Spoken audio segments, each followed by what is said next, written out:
سب سے زیادہ اگر کسی کو عذاب دیا جائے گا تو بے نمازیوں کو دیا جائے گا۔ آپ کو پتا ہے اللہ کے سچے رسول صادق و مصدوق مصطفیٰ جان رحمت صلی اللہ علیہ وآلہ وسلم فرماتے ہیں جب بے نمازی کو اس کی قبر میں رکھا جاتا ہے تو ایک اژدہا اس کی قبر میں مسلط کیا جاتا ہے۔ اس اژدہے کا نام ہے شجاع الاقرع اور وہ گنجا سانپ ہے۔ آقا فرماتے ہیں اس کے ڈسنے کا عالم یہ ہے کہ جب وہ سانپ کسی کو ڈستا ہے تو انسان 7 گز زمین کے اندر ڈھس جاتا ہے اور اس کے ڈسنے کی وجہ سے 1000 سال تک کے زہر انسان کے جسم میں گھومتا رہے گا گھومتا رہے گا۔ اللہ اکبر، بتاؤ ایک ڈنک اگر وہ مار دے تو 7 گز یا 70 گز انسان زمین کے اندر جا کر کے دھس جائے۔ اور آقا فرماتے ہیں لوہے کے اس کے ناخن ہے، لوہے کے، اللہ اکبر، 1000 سال تک کے اس کا زہر انسان کے جسم میں گھومتا رہے گا اور وہ ایک مرتبہ نہیں ڈسے گا بلکہ میرے آقا فرماتے ہیں اگر فجر نہیں پڑے تھے تو وہ ظہر تک ڈستا رہے گا، ظہر نہیں پڑا تھا تو عصر تک ڈستا رہے گا، عصر نہیں پڑا تھا تو مغرب تک ڈستا رہے گا، مغرب نہیں پڑا تھا عشاء تک ڈستا رہے گا، عشاء نہیں پڑا تھا رات بھر ڈستا رہے گا فجر تک کے۔ اور آقا فرماتے ہیں یہ ڈسنے کا سلسلہ قیامت تک جاری رہے گا جب تک قیامت قائم نہیں ہو جاتی۔ ذرا غور تو کیجئے میری قوم کے جوانوں، میری بہنوں سے بھی پوچھتا ہوں ہمارا جسم کتنا کمزور ہے، اگر مچھر کاٹ لے ہم بے چین ہو جاتے ہیں، کھٹمل کاٹ لے ہم بے قرار ہو جاتے ہیں، چوٹی کاٹ لے ہم تڑپ جاتے ہیں۔ بتاؤ کیا ہمارے جسم میں اللہ کے عذاب کو برداشت کرنے کی طاقت ہے؟ اللہ اکبر، ارے دنیا کا سانپ اپنے ہی کھیت کا سانپ یا بچھو کاٹ لے تو ہم تڑپتے رہتے ہیں۔ اللہ اکبر، میرے بھائیوں بتاؤ جب ہم دنیا کے سانپ کے کاٹنے پر جتنا تڑپتے ہیں تو قبر کے اندر 2400 گھنٹہ نماز نہ پڑھنے کی وجہ سے جب وہ سانپ ڈسے گا جس کو شجاع الاقرع کہا جاتا ہے تو ہمارا کیا بنے گا؟ اسی پہ بس نہیں، صرف شجاع الاقرع کا معاملہ نہیں ہے، پھر میرے آقا فرماتے ہیں بے نمازی پر اللہ 99 سانپ مسلط فرمائے گا، اس میں سے ایک ایک سانپ کی طاقت کا عالم یہ ہے اگر وہ پھنکار دے تو اس کی گرمی سے سارے انسان مر جائیں، اگر وہ پہاڑ پہ ڈنک مار دے تو پہاڑ ریزہ ریزہ ہو جائے۔ ایسے طاقت والے 99 سانپ اللہ بے نمازی پہ مسلط فرمائے گا۔ اب آپ سے میں پوچھنا چاہتا ہوں پھر ہم نماز کے لیے ٹائم کیوں نہیں نکالتے؟ مسجد ویران ہے، مسجد مرثیہ خاں ہے، بزرگان دین فرماتے ہیں جب کسی بستی میں لوگ مسجد میں نماز کے لیے نہیں آتے تو رات کی تاریکی میں مسجد اللہ کی بارگاہ میں عرض کرتی ہے اے اللہ جس نے مجھے ویران کر دیا تو ان کے گھروں کو ویران کر دے۔ مجھے بتاؤ جس قوم کے لیے مسجد بد دعا کرے وہ قوم عزت کے ساتھ کیسے جی سکتی ہے؟ وہ قوم وقار کے ساتھ کیسے جی سکتی ہے؟ وہ قوم شان و شوکت کے ساتھ کیسے جی سکتی ہے؟ آج مسلمان کہتے ہیں ہم دنیا میں ذلیل کیوں کیے جا رہے ہیں، ہم دنیا میں رسوا کیوں کیے جا رہے ہیں، ہم دنیا میں کاٹے کیوں جا رہے ہیں، ہم دنیا میں مارے کیوں جا رہے ہیں، ہم دنیا میں ستائے کیوں جا رہے ہیں؟ یاد رکھنا جس قوم نے اللہ کے گھروں کو اجاڑ دیا، اللہ اکبر، کیا سمجھتے ہو اگر تم میرے گھر کو اجاڑو گے تو میں تم سے خوش رہوں گا؟ اگر تم میرے گھر کو اجاڑو گے تو کیا میں تم سے خوش رہوں گا؟ اللہ نہ کرے میں تمہارے گھر کو اجاڑوں گا تو کیا تم مجھ سے خوش رہو گے؟ جب میرے گھر کی ویرانی پر میں تم سے دشمنی کروں گا، تمہارے گھر کی ویرانی پر تم مجھ سے دشمنی کرو گے تو کم از کم کچھ تو سوچا ہوتا کہ ہم نے اللہ کے گھروں کو ویران کر دیا۔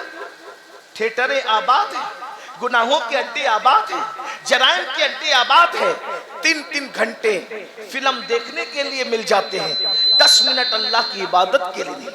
اور جہاں تک ماں اور بہنوں کا معاملہ ہے عورتیں مردوں سے زیادہ بے نمازی ہیں۔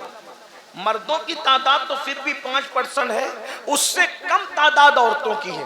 اور عورتیں کہتی ہیں کہ حضرت ہمارے چھوٹے چھوٹے بچے ہیں، ہم بچوں کو سنبھالتے ہیں، ہم کھانا پکاتے ہیں، پھر ہم کیسے عبادت کریں؟ میں سمجھتا ہوں یہ صرف بہانہ ہے۔ عورتیں کہتی ہیں کہ اتنا ٹائم کھانے پکانے میں، کپڑا دھلنے میں چلا جاتا ہے، کہ ہم نماز نہیں پڑھ پاتے. میں آپ سے پوچھتا ہوں اگر عورتوں کو اتنی ہی مصروفیت ہے تو پھر سیریل دیکھنے کے لیے ان عورتوں کے پاس ٹائم کہاں سے آتا ہے؟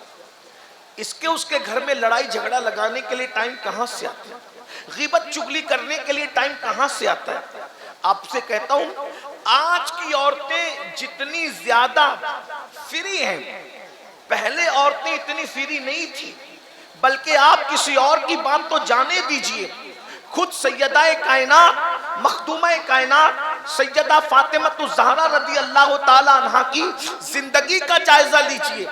آج آپ کے گھر میں آٹا پیسا ہوا آتا ہے، آج آپ کے گھر میں مرچی کا پاؤڈر پیسا ہوا آتا ہے، آج آپ کے گھر میں پانی کے نل لگے ہوئے ہیں، آپ کے گھروں میں کنویں موجود ہے، کپڑے دھونے کے لیے واشنگ مشین موجود ہے. لیکن اللہ اکبر، کیا خیال ہے سیدہ کے بارے میں؟ اللہ اکبر، 15 سال کی عمر میں شادی ہوتی ہے اور 21 سال کی عمر میں پہنچنے تک آپ 5 بچوں کی ماں بن جاتی ہے.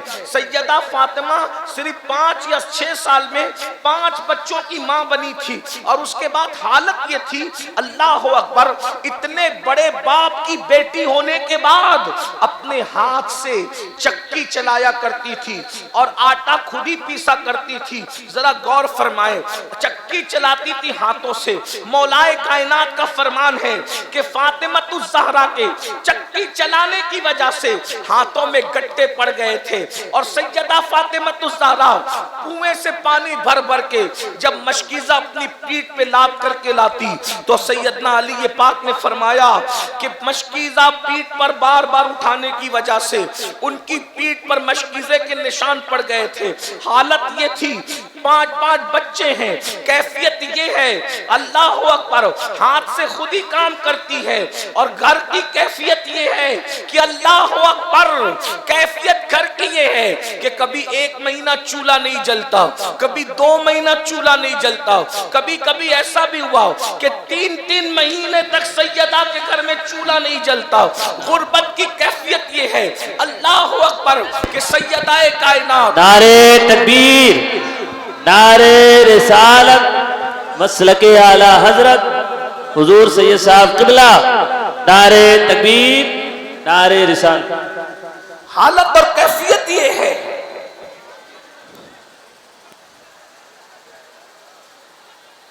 کہ 3 مہینہ گھر میں چولہا نہیں جلتا. اور غربت کا عالم یہ ہے ظاہری طور پر کہ سر پہ رکھنے کے لیے ایک ہی چادر ہے اور اس چادر کے اندر 17 پیون لگے ہوئے ہیں. مگر کیفیت یہ ہے، ایک وقت کی نماز چھوڑنا تو دور کی بات، عشاء کی نماز سے فارغ ہو کر کے سیدہ مخدومہ جب نفل نماز کی نیت کرتی تو ایک ہی سجدے میں پوری رات گزار دیتی. جب صبح قریب آتی تو سیدہ کائنات جلدی سے نماز مکمل کر کے بڑی حسرت کے ساتھ عرض کرتی، مولا تو نے رات اتنی چھوٹی بنایا کہ تیرے نبی کی بیٹی دل کھول کر سجدہ بھی نہ کر سکی. اللہ رات کبھی اتنی طویل کر دے کہ فاطمہ بنت محمد دل کھول کر کے سجدہ کر سکے. وہاں سجدے کے لیے رات چھوٹی پڑتی تھی اور یہاں آج ہماری ماں اور بہنوں کو گناہوں کے لیے رات چھوٹی پڑتی ہے. آج کی بچیاں فیس بک چلا رہی ہے، آج کی بچیاں یوٹیوب پر لگی ہوئی ہے، آج کی بچیاں موبائل کا اسمارٹ موبائل کا استعمال کر رہی ہے. اور کیفیت یہ ہے کہ ماں باپ کو احساس بھی نہیں کہ بیٹی کہاں جا رہی ہے، کمرے میں کیا دیکھ رہی ہے. اللہ اکبر. پھر نتائج کیا ہے؟ اللہ اکبر، انٹرنیٹ کا جنگل پھر بچیوں کو اور بچوں کو جو آوارگی کے راستے پر لے جا رہا ہے. ماں باپ خون کے آنسو رونے کے لیے تیار ہیں. اللہ اکبر. اس لیے ہمارے علماء نے یہ کہنا شروع کیا کہ ہمیں لوگ گالی دیتے ہیں تو دیتے رہیں، اگر بیٹی 5 لاکھ کا زیور مانگے تو بیٹی کو 5 لاکھ کا زیور دے دینا، مگر بیٹی 50,000 کا موبائل مانگے تو اس کو 50,000 کا موبائل مت دینا. اس لیے کہ اللہ اکبر، جو انٹرنیٹ بچیوں کو